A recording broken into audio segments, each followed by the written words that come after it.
Hello বন্ধুরা, কেমন আছো তোমরা সবাই? আশা করি অনেক অনেক ভালোই আছো। আর তোমাদের ভালোবাসায় আমিও অনেক ভালো আছি, কারণ তোমরা আমাকে যে পরিমাণে ভালোবাসা দিয়েছ এবং সাপোর্ট দিয়েছ তা আমি কোনোদিন ভুলতে পারবো না। তাই তোমাদেরকে মজা দেওয়ার জন্য আবারও একটি নতুন গল্প নিয়ে হাজির হলাম। গল্পটি শোনার মতো, আশা করি তোমাদের দাঁড়িয়ে যাবে এবং তোমরা হাতের কাজ করতে সবাই হেডফোন নিয়ে বসে যাও। আমার শ্বশুর প্রতি রাতে কাজের মেয়েকে নিয়ে নিজের ঘরে যেত এবং যখন সকাল হতো মেয়েটি খোঁড়াতে খোঁড়াতে বাইরে আসত এবং তার অবস্থা খুবই খারাপ থাকত। তার চুল এলোমেলো হয়ে থাকত। আমি যখন তাকে জিজ্ঞাসা করেছিলাম তখন সে বলেছিল যে তোমাদের উপর ঈশ্বরের অভিশাপ বর্ষিত হবে। তখন আমি খুবই অবাক হয়ে গিয়েছিলাম।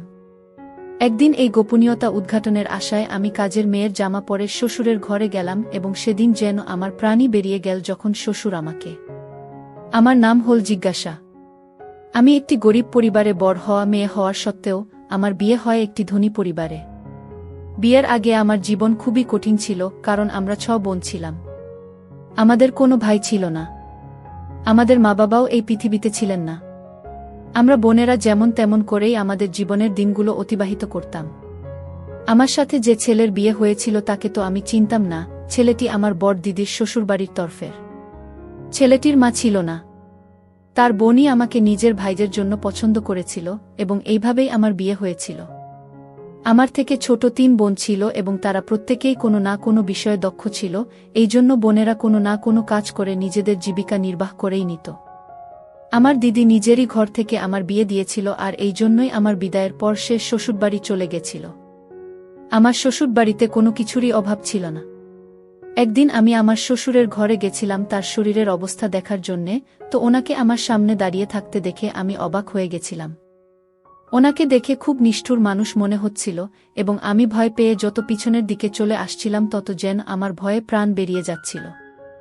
যত ওই মানুষটা আমার দিকে এগিয়ে আসছিল তত আমার স্বামীর বলা কথাগুলো আমার কানে প্রতিধ্বনিত হচ্ছিল।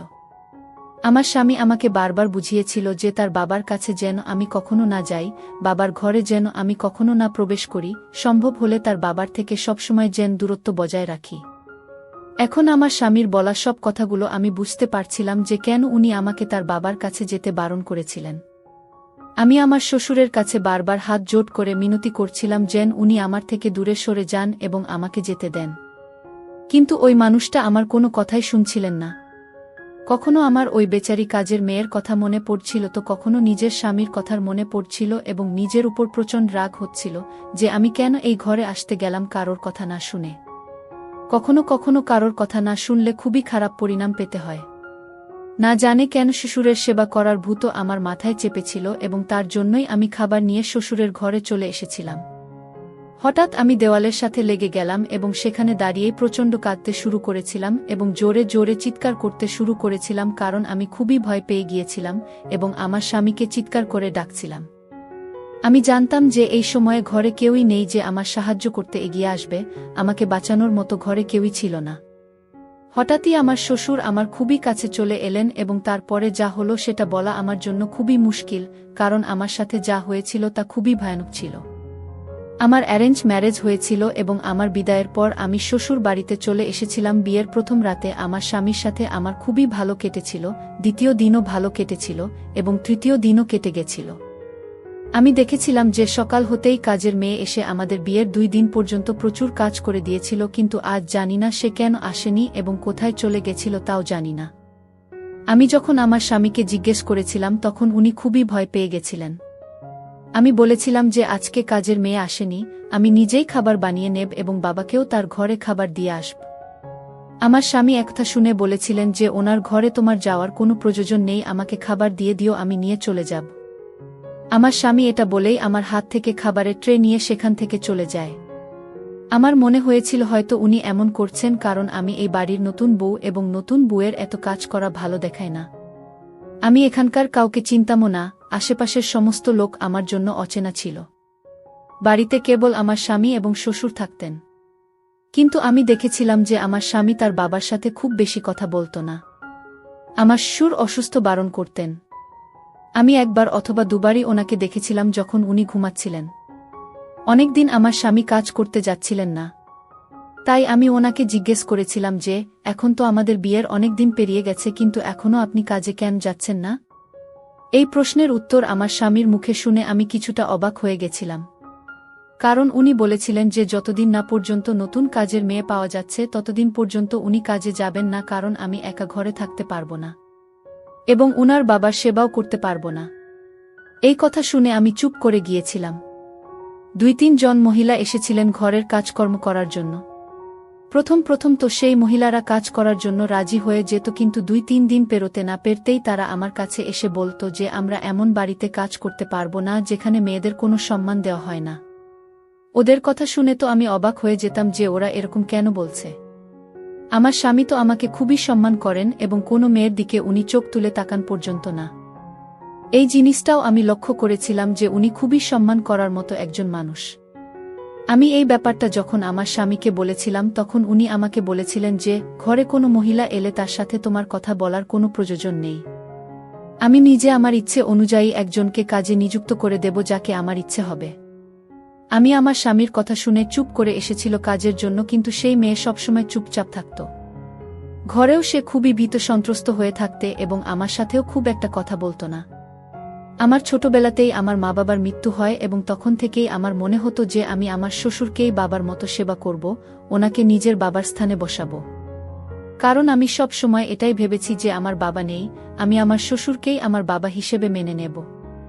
কিন্তু আমার স্বামী কখনো আমাকে আমার শ্বশুরের কাছেও যেতে দেননি, এমনকি তার কাছে যেতে কঠোর নিষেধাজ্ঞা জারি করেছিলেন। উনি আমাকে বলতেন যে খুবই খারাপ হয়ে যাবে যদি আমি ওনার বাবার ঘরের আশেপাশেও যাই তাহলে। জানি না কেন উনি এত বারণ করতেন। একদিন আমি ঘরে বসে ফোনে নিজের বোনের সাথে কথা বলছিলাম আর কাছেই কাজের মেয়েটি দাঁড়িয়েছিল। ফোন কাটার পরে কথার ছলে আমি ওকে বলেছিলাম যে জানি না কেন আমার স্বামীর কি সমস্যা যে উনি নিজের বাবার সাথে আমাকে কথা পর্যন্ত বলতে দেন না। যখনই আমার মনে হতো যে আমি আমার শ্বশুরের সেবা করব তখনই উনি খুবই রেগে যেতেন। আমি আমার পুরো জীবনে কখনো আমার বাবার সেবা করিনি, সেজন্য আমার মন খুব চায় যে আমি আমার শ্বশুরের সেবা করি। কাজের মেয়েটি আমার দিকে তাকিয়ে আমাকে বলল যে মালকিন, আপনার স্বামী খুবই ভালো করেন যে আপনাকে ওনার বাবার কাছে যেতে দেন না, আর আপনার জন্যও এটা ভালো হবে যে আপনি আপনার শ্বশুরের থেকে দূরে থাকুন। আমি খুবই অবাক হয়ে কাজের মেয়েটির দিকে তাকিয়ে থাকলাম এবং আমার খুবই অদ্ভুত লাগলো যে সেও আমার শ্বশুরের নামে এ ধরনের কথা বলছে। তখন আমার খুবই রাগ হল, কিন্তু আমি চুপ করে গেলাম। একদিন সেই কাজের মেয়ের বাড়িতে কোনো কাজ থাকার জন্য ও তাড়াতাড়ি বাড়ি চলে গেছিল এবং এই কারণে আমাকেই খাবার আমার শ্বশুরের ঘরে নিয়ে যেতে হলো। আমি ওনার ঘরে চলে গেলাম এবং সাইড টেবিলে খাবারের ট্রে রেখে শ্বশুরকে ঘুম থেকে তোলার চেষ্টা করতে লাগলাম। কিছুক্ষণ পরেই উনার চোখ খুলে গেল এবং উনি আমাকে দেখতে লাগলেন। উনি আমাকে কিছু বলতে যেতেন তার আগেই হঠাৎ করে দরজা খুলে গেল এবং আমার স্বামী আমার শ্বশুরের ঘরে এলেন ও আমার হাত ধরে আমাকে সেই ঘরের বাইরে নিয়ে চলে গেলেন। আমি খুবই ভয় পেয়ে গেছিলাম এবং ওনাকে বললাম যে কি হয়েছে আপনার? আপনি এভাবে আমাকে টেনে কেন বাইরে নিয়ে চলে এলেন? উনি রেগে আমাকে বললেন যে তোমাকে কতবার বারণ করেছিলাম যে আমার বাবার ঘরে যেও না, কিন্তু আমার বোঝানো কথাগুলো তো কিছুতেই তুমি বুঝবে না। আমার বলা সত্ত্বেও তুমি বাবার ঘরে চলে গেলে। যদি কিছু হয়ে যেত তাহলে আমার থেকে খারাপ আর কেউ হতো না। আমি আমার স্বামীর কথা কিছুতেই বুঝতে পারছিলাম না যে উনি আসলে বলতে কি চাইছেন। জানি না উনি এরকম কেন করছিলেন, আর এতে এত রাগ করার মতো কি হয়েছে যে হাত ধরে টানতে টানতে উনি আমাকে ঘরের বাইরে নিয়ে চলে এলেন এবং আমাকে ঘরে নিয়ে এসে দরজা বন্ধ করে দিলেন। আমি আমার স্বামীর ব্যবহার কিছুতেই বুঝতে পারছিলাম না যে উনি ওনার বাবাকে এত অপছন্দ কেন করেন। উনার বাবাকে তো আমার ভালো মানুষ বলেই মনে হয়, কিন্তু ধীরে ধীরে বুঝতে পারলাম যে রহস্য তো কিছু একটা অবশ্য আছেই, যে কারণে আমার স্বামী তার বাবার কাছ থেকে আমাকে দূরে রাখেন। একদিন হঠাৎ আমার শরীর খুবই খারাপ হয়ে গেছিল এবং যার কারণে আমি উঠতে পর্যন্ত পারছিলাম না। দুপুরবেলা যখন আমার চোখ খুলল তখন আমি বাইরে গেলাম আর দেখতে পেলাম যে আমার শ্বশুরের ঘর থেকে কাজের মেয়েটি বেরিয়ে আসছিল, কিন্তু সে খুবই কষ্টে হেঁটে আসছিল। তার অবস্থা দেখে আমার খুবই অদ্ভুত লেগেছিল। জানি না কেন ওর কি হয়েছিল, ওর পুরো চেহারা ঘামে ভিজে গেছিল এবং চুলও এলোমেলো ছিল। ওর অবস্থা এতই খারাপ ছিল যে ওকে দেখে আমি চিন্তিত হয়ে পড়েছিলাম। মেয়েটির কাছে গিয়ে আমি ওকে জিজ্ঞেস করেছিলাম যে ওর কি হয়েছে। ও প্রথমে খুব ঘাবড়ে গেছিল এবং এদিক ওদিক দেখতে লেগেছিল এবং তারপর বলল যে কিছুই হয়নি মালকিন, আমি শুধু সিটি মুছছিলাম আর তারপরে আমি পা পিছলে নিচে পড়ে গেছিলাম। কিন্তু মেয়েটির অবস্থা দেখে আমার খুবই অদ্ভুত লেগেছিল। আমি ওকে বললাম যে ঠিক আছে, তুমি ছুটি নিয়ে বাড়ি যাও এবং বাড়ি গিয়ে আরাম কর। বাকি সব কাজগুলো আমি নিজেই করে নিতে পারব। কিন্তু সে আমার কথা মানছিল না। সে মাথা নাড়াতে লাগল এবং বলল যে না মালকিন, মালিক আমাকে বারণ করে দিয়েছেন যে যতক্ষণ না মালিক বাড়ি ফিরছেন আমি এখান থেকে যেন কোথাও না যায়। আমি বললাম যে সেটা কোনো ব্যাপার না, শুধু শ্বশুরমশাইয়ের ঘর পরিষ্কার করা বাকি রয়েছে, সেটা আমি নিজেই করে নিতে পারব। এবং এই বলে যেই আমি উনার ঘরের দিকে যেতে লাগলাম তখনই হঠাৎ করে কাজের মেয়েটি ভয় পেয়ে আমার হাত ধরে নিল এবং আমাকে কিছুতেই ভিতরে যেতে দিচ্ছিল না। আমি বললাম, তোমার কি হয়েছে? আমাকে যেতে দাও।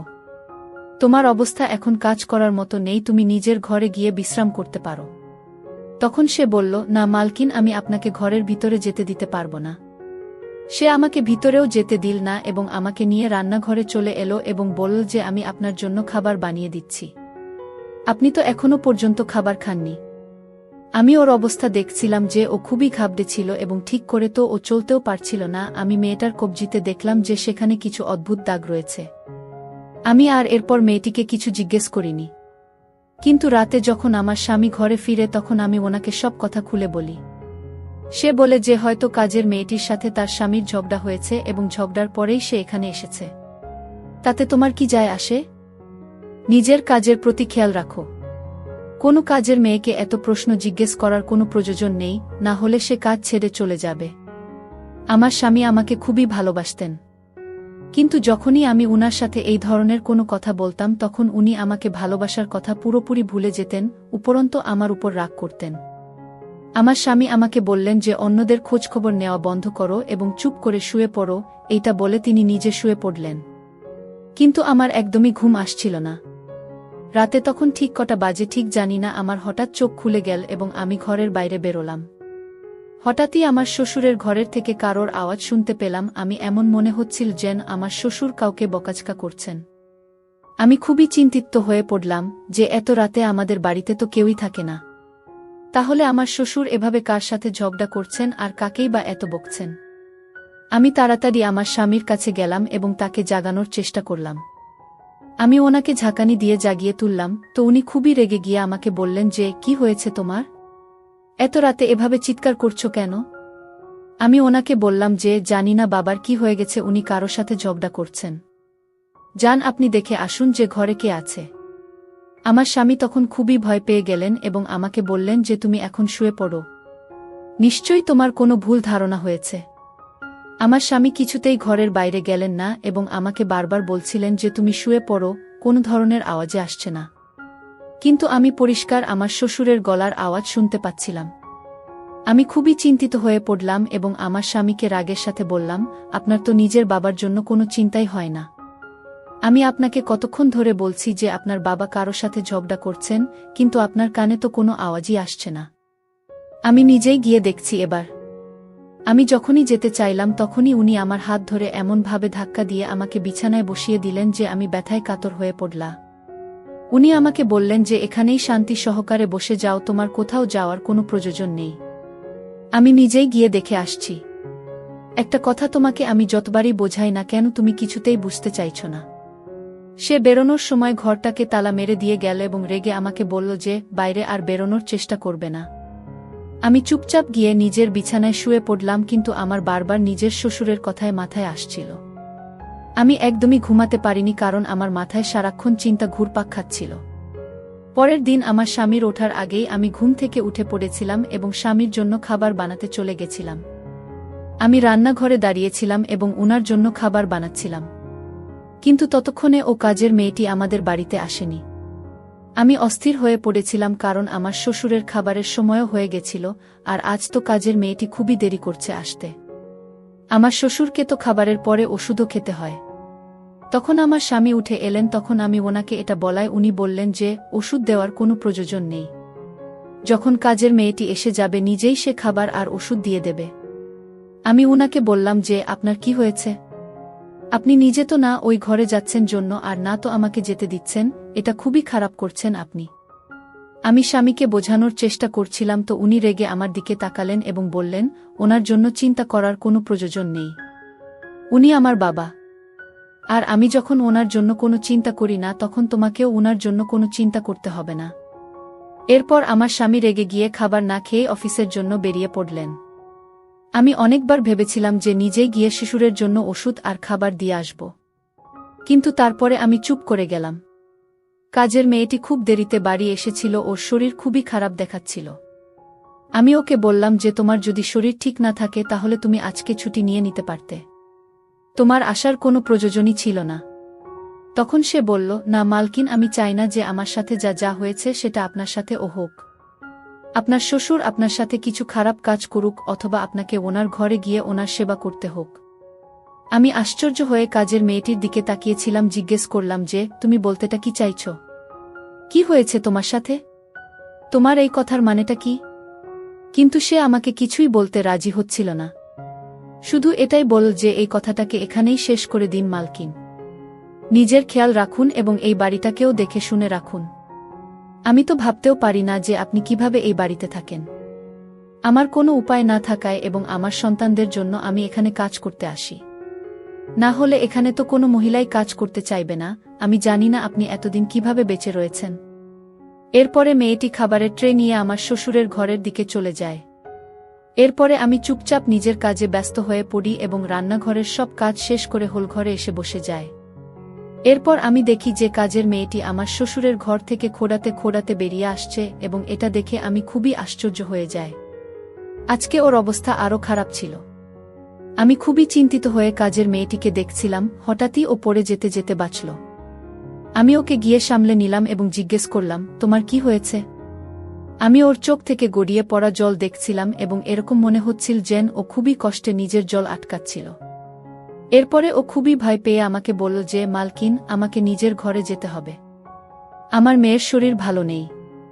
এই কথা বলেই সে চলে গেল। কিন্তু আমি জানতাম কিছু তো একটা ব্যাপার আছে, এমন কিছু একটা চলছে যার কারণে ও এইভাবে চলে গেল। এরপর আমি ঘরে চলে এলাম, কিন্তু হঠাৎ করে আমি বাইরে থেকে অদ্ভুত কিছু আওয়াজ শুনতে পেলাম। আমি যখন ঘরের বাইরে বেরোলাম তখন দেখলাম যে আমার ঘরের বাইরে আগুন জ্বলছিল এবং যেন কোনো একটা জিনিস পুড়ে যাচ্ছিল। আমি তাড়াতাড়ি বাইরের দিকে দৌড়ে চলে গেলাম। আমার এরকম মনে হচ্ছিল যেন কিছু ছবির অ্যালবাম পুড়ে যাচ্ছে যেখানে আগুন লাগানো হয়েছে। আমি তাড়াতাড়ি ওই আগুনে জল ঢেলে দিলাম এবং আমি খুবই ভয় পেয়ে গেছিলাম। অ্যালবামে আমি কোনো মহিলার ছবি দেখতে পেলাম। আমি তাড়াতাড়ি আমার স্বামীকে ফোন করলাম এবং কিছুক্ষণের মধ্যেই উনি বাড়ি চলে এলেন এবং আমাকে দেখতে লাগলেন। আমার জন্য চিন্তা করতে করতে বললেন যে তুমি ঠিক আছো তো? আমি বললাম যে আমি ঠিক আছি, কিন্তু দেখুন জানি না কে এভাবে এই ছবিগুলোতে আগুন লাগিয়ে দিয়েছে এবং সেগুলো এখানে পড়েছিল। কাজের মেয়েটির সম্বন্ধে জিজ্ঞেস করায় আমি ওনাকে বললাম যে মেয়েটি বাড়ি চলে গেছে। আমার কথা শুনে উনি রেগে বললেন যে কাজের মেয়েটি এত তাড়াতাড়ি কেন বাড়ি চলে গেল। আমি ওকে বারবার বলেছিলাম যে যতক্ষণ না আমি বাড়ি ফিরে আসব তুমি কোথাও যাবে না। আমি দেখছিলাম যে উনি খুবই ভয় পেয়ে আছেন এবং আমাকে বারবার জিজ্ঞেস করছিলেন যে আমি ঠিক আছি কিনা। আমি বারবার ওনাকে এটাই বলছিলাম যে আমি একদম ঠিক আছি, আমার জন্য ওনার চিন্তা করার কোনো দরকার নেই, আমি একদম ঠিক আছি। আমার জন্য উনি এত কেন চিন্তা করেন এটা জিজ্ঞেস করায় উনি বলেছিলেন, কিছু মানুষ ভরসার যোগ্য হয় না, আর তাদেরকে না আমরা দূরে সরাতে পারি আর না আমরা তাদের নিজের কাছে রাখতে পারি। এ কারণেই আমার তোমার জন্য চিন্তা লেগেই থাকে। যদি তোমাকে এখান থেকে দূরে কোথাও নিয়ে যেতে পারতাম তাহলে সব থেকে ভালো হতো। উনি সেদিন খুব অসহায়ভাবে কথাগুলো বলেছিলেন। সেদিনের পর থেকে এসব কিছু যেন স্বাভাবিক হয়ে গেছিল। কোনোদিন আগুন লেগেছে তো কোনোদিন অন্য কিছু হতো। কাজের মেয়েটারও এরকমই অবস্থা ছিল। সে শিশুরের ঘর থেকে খুবই খোঁড়াতে খোঁড়াতে বেরিয়ে আসত। এরপরে একদিন তো মাত্রাতিরিক্ত হয়ে গেল যখন মেয়েটা বলল, মালকিন, ভগবান করুন আপনার শ্বশুর যেন মারা যান, তাহলে আমার জীবনে শান্তি আসবে। আমি তখন খুবই অবাক হয়ে গেছিলাম তার এই কথা শুনে। সে হয়তো আমার শ্বশুরের সেবা করে করে ক্লান্ত হয়ে গেছিল এবং সে কারণেই এই কথাগুলো বলেছিল। আমার শ্বশুরের জন্যেই আমার স্বামী তাকে বাড়ি ফিরতে দিতেন না যতক্ষণ তিনি নিজে বাড়ি না ফিরতেন। মেয়েটি ওর সন্তানদের জন্য এই কাজটা করত, কারণ আমার স্বামী তাকে বেশি স্যালারি দিতেন আর আমাদের বাড়িতে সেরকম কোনো কাজও করতে হতো না। তার এটাই কাজ ছিল যে তাকে আমার শ্বশুরের ঘরে থাকতে হতো এবং তার সেবা করতে হতো। আজ মেয়েটি আমাকে আগেই বলে চলে গেছিল যে সে কাল কাজ করতে আসবে না এবং আমি যেন নিজের বন্দোবস্ত করে নিই কালকের জন্য। আমিও আমার স্বামীকে এই কথাটা জানাইনি, কারণ আমি কালকের সারাদিনটা নিজের হাতে শ্বশুরের সেবা করব বলে ঠিক করেছিলাম। আমি আমার স্বামীকে মিথ্যা কথা বলেছিলাম। আমি বলেছিলাম যে কাজের মেয়েটার আজ আসতে একটু দেরি হবে এবং এই কারণে আপনার চিন্তা করার কোনো প্রয়োজন নেই। সে যখন আসবে তখন সে নিজেই খাবার নিয়ে শ্বশুরমশাইদের ঘরে যাবে। আমার স্বামী এই কথা শুনে নিশ্চিন্ত হয়ে অফিস চলে গেছিলেন। আমি শ্বশুর মশাইয়ের জন্য খাবার বের করলাম এবং ওনার ঘরের দিকে চলে গেলাম। উনার ঘরের দরজা খুলে দেখলাম উনি জেগেছিলেন এবং বসেছিলেন। আমাকে উনি খুবই অদ্ভুত নজরে দেখতে শুরু করলেন। হঠাৎ উনার মুখের ভাব বদলাতে শুরু করল এবং উনার চেহারার এই ধরনের বদল দেখে আমি খুবই ভয় পেয়ে গেলাম। ধীরে ধীরে ওনার চোখ ক্রমশ লাল হয়ে উঠছিল। হঠাৎ উনি ঘরের দরজা বন্ধ করে দিলেন। আমি ঘুরে দেখলাম যে আমি যে সাইড টেবিলে খাবার রাখতে গেছিলাম হঠাৎই ভয়ে আমার হাত থেকে খাবার পড়ে গেল। আমার হাত পা খুবই কাঁপতে শুরু করল এবং আমি খুব ভয় পেয়ে গেছিলাম। উনি দরজা কেন বন্ধ করলেন ভয়ে ভয়ে আমি ওনাকে জিজ্ঞেস করলাম এবং বললাম যে আমি বাইরে যেতে চাই। আজ আমার নিজের স্বামীর কথাগুলো খুবই মনে পড়ছিল। উনি আমাকে বারবার করে বলেছিলেন যাতে ভুলেও আমি কোনোদিন আমার শ্বশুরমশায়ের ঘরে না ঢুকি বা ওনার আশেপাশেও না যায়। এরপরে শ্বশুরমশাই আমার দিকে এক পা করে এগোতে লাগলেন এবং আমি পিছতে শুরু করলাম। হঠাৎ আমি দরজার সাথে লেগে গেলাম এবং আমি খুবই অসহায় বোধ করছিলাম। আমি কি করব কিছুই বুঝতে পারছিলাম না। আমি কখনো বন্ধ দরজাটাকে দেখছিলাম আর কখনো শ্বশুর মশাইয়ের দিকে তাকাচ্ছিলাম। পরের মুহূর্তেই আমি চিৎকার করতে শুরু করলাম এবং চিৎকার করতে করতে আমার শ্বশুর মশাইকে বললাম যে আমাকে যেতে দিন, ছেড়ে দিন আমাকে। আজ কাজের মেয়েটির কথা ও খুব মনে পড়ছিল আমার। এরপর এমন কিছু একটা ঘটল যেটার ব্যাপারে আমি কখনো কল্পনাও করতে পারিনি। আমি চিৎকার করছিলাম, হঠাৎই আমি অজ্ঞান হয়ে পড়ে গেলাম। যখন আমার জ্ঞান ফিরল তখন আমি নিজেকে আমার ঘরের মধ্যে পেলাম এবং আমার পাশে আমার স্বামী বসেছিলেন। ওনাকে দেখেই আমার চোখ থেকে জল গড়িয়ে পড়ল আর আমি কাঁদতে কাঁদতে আমার স্বামীকে জড়িয়ে ধরলাম আর খুবই কাঁদতে শুরু করলাম। উনি আমাকে দেখে বললেন যে তুমি ঠিক আছো তো? কি হয়েছে তোমার? এবার কান্না বন্ধ করো, তুমি আমার সাথে আছো। তোমার চিন্তা করার কোনো প্রয়োজন নেই। আমি মাথা নাড়িয়ে তাকে জানালাম যে আমি একদমই ঠিক নেই এবং কাঁদতে শুরু করলাম। ওনাকে বললাম যে আমাকে এখান থেকে দূরে কোথাও নিয়ে চলুন। আপনার বাবা তো খুবই খারাপ একজন মানুষ এবং আমি খুব জোরে জোরে কাঁদতে শুরু করলাম। আমার স্বামী আমাকে বললেন যে আমি তোমাকে বারবার বারণ করেছিলাম উনার ঘরে না যেতে আর আমার বাবার থেকে সব সময় সাবধানে থেকো। কিন্তু তুমি তো আমার কোনো কথাই শুনবে না, আমার কোনো কথা তুমি বোঝার চেষ্টাই করনি। আমার এত কান্নার ফলে আমি কাঁপতে শুরু করেছিলাম এবং আমার চোখ প্রচণ্ড লাল হয়ে গেছিল। এরপরে আমার স্বামী আমাকে বললেন যে তুমি আসল সত্যিটা জানতে চাও না, যে আমার বাবা কেন এমন? তাহলে শোনো। ছোটবেলা থেকেই আমি আমার বাবাকে প্রচণ্ড ঘৃণা করতাম। কারণ আমি সব সময় দেখেছি যে আমার বাবা আমার মায়ের প্রতি প্রচণ্ড অত্যাচার করতেন। তুমি ভাবতেও পারবে না যে আমার বাবা একজন কত ভয়ানক মানুষ ছিলেন। আমার বোন কখনো বিয়ের পর এই বাড়িতে আসেনি কেন জানো? কারণ সেও বাবাকে প্রচণ্ড ঘৃণা করে। আমি যে কত কষ্ট করে এই মানুষটাকে এই বাড়িতে সহ্য করি সেটা কেবল আমিই জানি। আমার মর্জি চললে আমি কবেই এই মানুষটাকে এই বাড়ি থেকে বের করে দিতাম। কিন্তু তারপরেই আমি ভাবি যে যতই হোক ইনি তো আমার বাবা হন। আমি ওনার সাথে এরকম কিভাবেই বা করতে পারি? একটা ভাবলেই উনার জন্য আমার চিন্তা হতে শুরু হয়। উনি আমার মায়ের সাথে যেটা করেছিলেন আমি তো ওনার সাথে সেটা করতে পারি না। আমার মা ছাড়াও উনি অন্যান্য মহিলাদের সাথেও এটা করতেন। হঠাৎ স্বামীর চোখ থেকে জল গড়িয়ে পড়ছিল এবং আমি ওনাকে দেখছিলাম। উনার এরকম অবস্থা দেখে আমার খুবই কষ্ট হচ্ছিল। আমার এরকম মনে হচ্ছিল যেন এর পরের সত্যি বলার অবস্থাতে উনি নেই। এর শ্বশুরমশাইয়ের এই ধরনের সত্যি জানতে পেরে আমি তো বিস্মিত হয়ে গেছিলাম। স্বামীকে বললাম যে আমাকে সব সত্যিটা খুলে বল। প্রথমে তো উনি চুপ হয়ে গেছিলেন, আমাকে বলতে চাইছিলেন না। তারপরে বললেন, যখন আমরা ছোট ছিলাম তখন আমরা দেখতাম যে আমার বাবা মহিলাদের ভীষণ ঘৃণা করতেন। ওনার ভীষণ রাগ হতো এবং উনি আমার মায়ের গায়ে হাত তুলতেন। আমার মাকে উনি ভীষণ মারতেন। ওনার এই কাজের জন্য আমরা সব ভাইবোন ওনাকে খুব ভয় পেতাম। আমি বাবাকে থামানোর বহু চেষ্টা করেছি, বাবা আমাকে কিছু বলতেন না। কিন্তু আমার বোনদের খুব মারতেন। কারণ আমার বোনদের একটাই দোষ ছিল যে তারা মেয়ে ছিল। এ কারণে আমার বোনেরাও আমার বাবাকে খুব ঘৃণা করত। আমিও ওনাকে খুব ঘৃণা করতাম, কিন্তু ওনাকে কখনো সামনে থেকে বলতে পারিনি। সময় পেরোতে লাগল এবং আমার বাবা আমার মায়ের উপর এত বেশি অত্যাচার করত যে শেষ পর্যন্ত আমার মা এ অত্যাচার সহ্য করতে না পেরে সুইসাইড করে নিজের জীবন শেষ করে দিয়েছিল।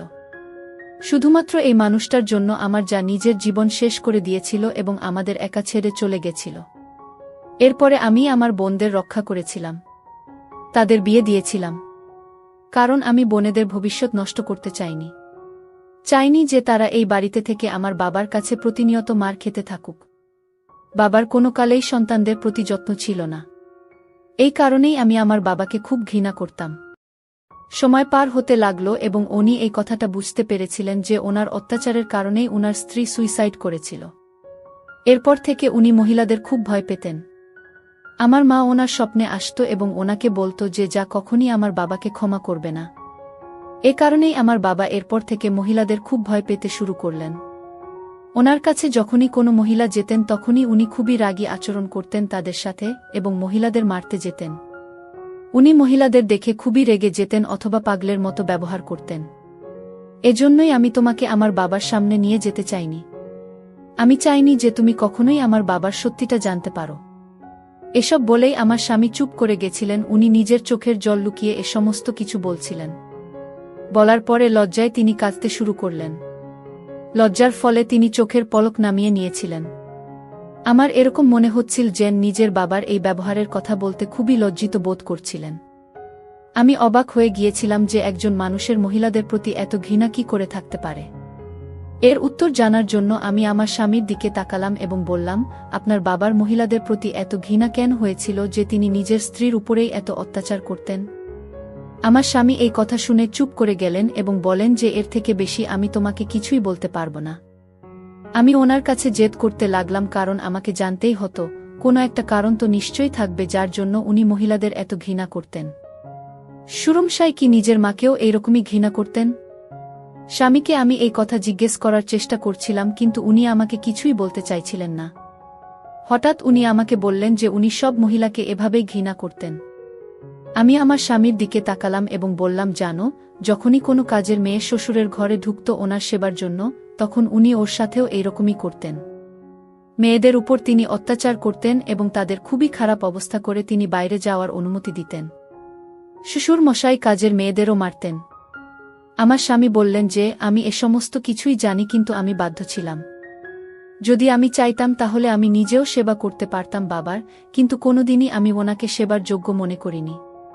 ওই মানুষটা একজন মানুষ নয় বরং মানুষের মুখোশ পরে থাকা এক শয়তান, যে শয়তান মেয়েদের উপর যথাসাধ্য অত্যাচার করত। উনি আমার মা, বোন, এমনকি বহু মহিলার সাথে যে আচরণ করেছেন তার জন্য আমি ওনাকে কখনো ক্ষমা করতে পারব না। উনি একজন নিষ্ঠুর মানুষ আর এখন তো উনি আমার স্ত্রীর গায়েও হাত তুলেছেন। আমি জানি এখন পাগল উনি, নিজের হুঁশে নেই, কিন্তু আমার খুবই খারাপ লাগছে। তোমার গায়ে ওনার হাত উঠানো উচিত হয়নি। আমি এই কারণেই তোমাকে বাবার কাছ থেকে সব সময় দূরে রাখার চেষ্টা করতাম। তোমার যাতে কখনো কোনো ক্ষতি না হয় সেই নিয়েই আমার ভয় ছিল, আর তোমার সাথে ঠিক সেটাই ঘটেছে। ওনার হয়ে আমি তোমার কাছে ক্ষমা প্রার্থী। আমি আমার যথাসাধ্য চেষ্টা করেছিলাম তোমাকে আটকানোর, কিন্তু তোমার মাথায় তো ওনার সেবা করার ভূত চেপে গেছিল।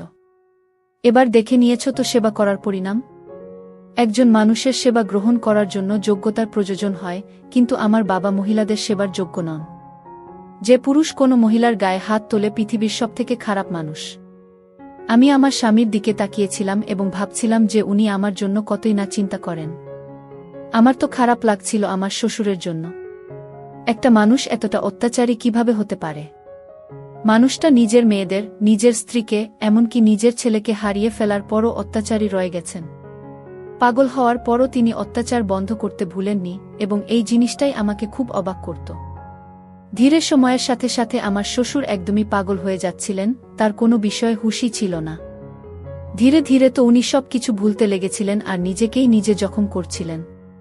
আমার স্বামী তার বাবাকে একটা ঘরে বন্ধ করে রেখে দিয়েছিলেন এবং ঘরে তালা লাগিয়ে দিয়েছিলেন। বহুদিন পর্যন্ত আমার শ্বশুর সেই ঘরের মধ্যে বন্ধ ছিলেন।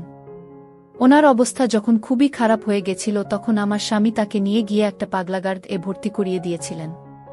উনি নিজের পরিচয় পর্যন্ত ভুলে গিয়েছিলেন। হয়তো নিজের সময়ে উনি নিজের প্রতি খুবই অহংকারী ছিলেন এবং মহিলাদের খুবই তুচ্ছ জ্ঞান করতেন। আর যেসব মানুষ এরকম হয় তাদের ভবিষ্যতের পরিণাম খুবই খারাপ হয়। এ কারণেই আমার শ্বশুরের পরিণাম খুব খারাপ হয়েছিল। উনি নিজের ক্ষতি নিজেই করতে শুরু করেছিলেন। নিজের জীবনে উনি যত মহিলাদের উপর নির্যাতন করেছেন, ততজন মহিলার অভিশাপ তার উপরে গিয়ে পড়েছিল। তিনি চোখে আর দেখতে পেতেন না। এমনকি তার হাতে পায়েও খুব খারাপভাবে অ্যালার্জি হয়ে গেছিল। ঈশ্বর ওনার কৃতকর্মের শাস্তি তার জীবদ্দশাতেই তাকে দেখিয়ে দিয়েছিলেন। কারণ যে হাতের সাহায্যে তিনি মহিলাদের উপর অত্যাচার করতেন সেই হাতই ভরে যায় ভরপুর অ্যালার্জিতে, এবং এর ফলে আমার শ্বশুরমশাই সব সময় হাতে জ্বলন অনুভব করতেন। ওনাকে পাগলাগারদের হাসপাতালে ভর্তি করানো হয় চিকিৎসার জন্য, কিন্তু তা সত্ত্বেও উনি সুস্থ হচ্ছিলেন না কিছুতেই। দিনের পর দিন উনার অবস্থার আরও অবনতি ঘটে এবং প্রচুর রোগের শিকার হয়ে গেছিলেন তিনি। এক পর্যায়ে উনি নিজেকে শেষ করার চেষ্টা করতে থাকেন। তবে ঈশ্বর হয়তো এত সহজে উনার মৃত্যু চাননি, কারণ উনি সারা জীবন মহিলাদের উপর নির্যাতন করে গেছেন, আর তার শাস্তি কি কখনো এত ছোট হওয়া সম্ভব? সারা জীবনের করা অপরাধের শাস্তি এত সহজে কখনই পাওয়া যায় না। আমার শ্বশুরের জীবন বৃথা হয়ে গেছিল। তিনি জীবিত ছিলেন ঠিকই, কিন্তু তিনি একজন জীবিত লাশ এ পরিণত হয়েছিলেন। আমরা আমার শ্বশুরের সুস্থ কামনার জন্য কখনোই প্রার্থনা করিনি, বরং আমরা ওনার মৃত্যু কামনা করেছিলাম ওনার কৃতকর্মের ফলস্বরূপ। কিন্তু এবার ওনার অবস্থা আমার স্বামী ও নিজের চোখে দেখতে পারছিলাম না।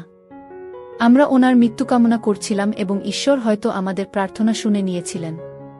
একদিন পাগলাগার থেকে খবর আসে যে আমার স্বামীর বাবার মৃত্যু হয়েছে। উনি তার বাবার অন্তিম সংস্কার সম্পন্ন করেন। সুরমশায়ের মৃত্যুর খবর শুনে আমার স্বামীর সব বোনেরাও এসেছিল, এবং আমরা সকলে মিলে এটাই প্রার্থনা করেছিলাম যে ঈশ্বর আমার শ্বশুরের সমস্ত ভুলগুলোকে ক্ষমা করে দিন। একজন মানুষ জীবিত থাকতেই তার ভুলগুলোকে ক্ষমা করে দেওয়া উচিত। আমি আমার স্বামীর সাথে সুখে সংসার করছি। উনি আমাকে খুবই ভালোবাসেন। আমি আপনাদের একটা কথাই বলতে চাই যে মহিলাদের সর্বদা সম্মান করুন। একজন মহিলার গায়ে হাত তোলা অনেক বড় পাপ। নারীও একজন মানুষ, তিনি আপনাকে জন্ম দিয়েছেন। একজন মহিলাকে আপনার পায়ের জুতা হিসাবে নয়, বরং আপনার মাথার মুকুটের মতো বিবেচনা করুন। আপনি যদি তাকে সম্মান করেন তবে সে আপনাকে দ্বিগুণ সম্মান করবে।